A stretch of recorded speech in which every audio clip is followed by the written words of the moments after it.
Hello दोस्तों, नमस्कार। हमारे चैनल में आप सभी का स्वागत है। मैं आरती शुक्ला आप सभी के बीच एक भजन गीत लेके आए हैं। जैसा लगे कमेंट बॉक्स में ज़रूर बताना और हमारे चैनल को लाइक सब्सक्राइब जरूर करना। वीडियो फुल वॉच करके देखना प्लीज़ दोस्तों।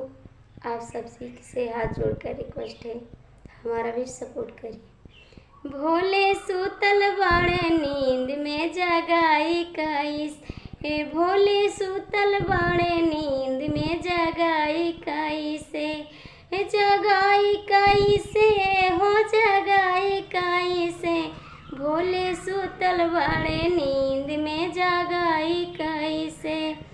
गंगा यमुना जी से जल भरी लायो, गंगा यमुना जी से जल भरी लायो, अड़हुल के फूलवा के मालावा बनायो, अड़हुल के फूलवा के मालावा बनायो, बिना भोले के आज्ञा के चढ़ाई इसे, बिना भोले के आज्ञा के चढ़ाई कैसे, भोले सूतल बाड़े नींद में जगाई कैसे, भोले सूतल बाड़े नींद में जगाई कैसे, जगाई कैसे हो जगाई कैसे, भोले सूतल बाड़े नींद में जगाई कैसे।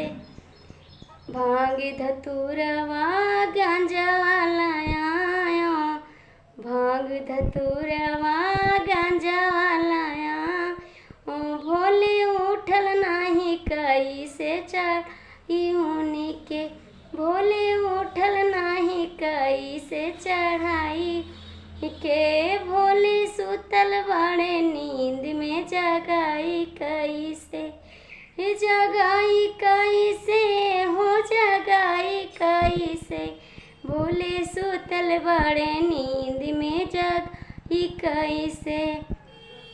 भंगियायो रे गांजवा लायो, भंगियायो रे गांजवा लायो, बिना भोले के आज्ञा के चढ़ाई कैसे, बिना भोले के आज्ञा के चढ़ाई कैसे, भोले सूतल बाड़े नींद में जगाई कैसे, भोले सूतल बाड़े नींद में जगाई कैसे।